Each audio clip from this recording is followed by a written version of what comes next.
Welcome back. Let's return to our top story now. A new data from the Home Office has revealed the number of people who claimed asylum in the UK last year has risen. 111,000 people applied for asylum in the UK in the year to June 2025. Small boat arrivals have seen a 38% increase, up from 31,000 to 43,000. Government spending on asylum, though, has fallen. It stood at £4.7 billion in 2024-25, down 12% on the year below. Let's speak to Marley Morris from the Institute for Public Policy. Marley Morris, thank you very much for joining us today. So, look, the government will say that those numbers are still too high. How can they get control of this? As many levers they should pull. What's the one that they should work on the soonest?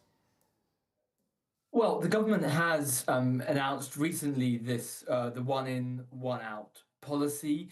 That I think is a critical part of the government's approach here. It's the deal with France to return some people who come via small boat from France to the UK, and if every person returned, there'll be another person that will come via a safe route from France to the UK. I think this is an important step forward in bilateral relations to actually come up with a viable solution to this issue. And I think the UK should continue to work on operationalising that now to make sure it works and see how it can be scaled up, and also to work with other European countries to see if the deal can be expanded to across the EU. What about the processing of people here? We've seen that the government has said they're trying to get a hold of it, but that still is increasing. I think 111 people are still waiting for their asylum application to be processed through. How can the government speed that up?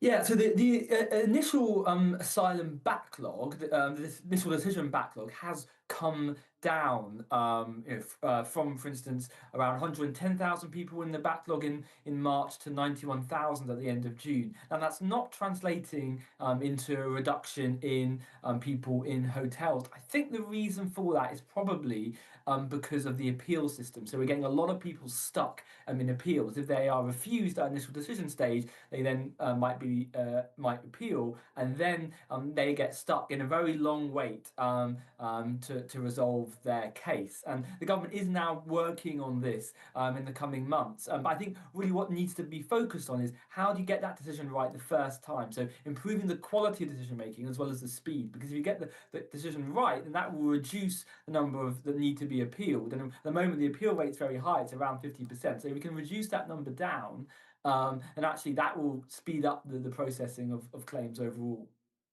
And that appeal process, I think the average is about 24 months or something. It's really quite a long period of time that people have to wait for their appeals process to go through. What sort of number are we at of people who, when they appeal, they're then granted asylum versus those who are rejected again? Yeah, so I said it's about half whose appeals are their appeals are successful, and so they're actually then granted. So that suggests there's actually lots of people who are being refused, but actually in practice they do have a well-founded claim for asylum. And we've seen actually the grant rate fall in recent quarters. In particular, for instance, if you take Afghans, actually the grant rate's fallen quite sharply. And there is, I think, a risk here that the government they refuse claims from Afghans, but they can't they can't return people to Afghanistan. It's just not feasible to do that. It's just, it's not legal to do that. And so I think, again, we need to look at some of these cases where actually, should we be refusing people? Is it in practice feasible to refuse people? And actually that would help to speed up the processing of claims and reduce hotel use as well.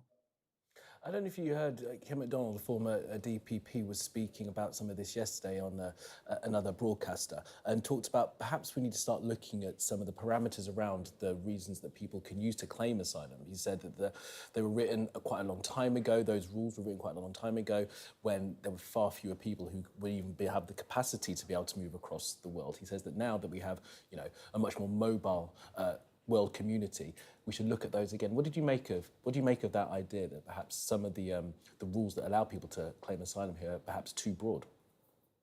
Well, the UK is signatory to the Refugee Convention. I think it would be a mistake to withdraw, and I think it'd be very challenging to reform it because every country is going to have different views about how to redesign it. So it may not be the perfect, it may not be exactly what everyone agrees on, but it is the system we have, and it has been, in many cases, effective for huge numbers of people. So I think it would be a mistake to try and unwind the Refugee Convention. And the question is, how can you collaborate better with countries, particularly our neighbours in Europe?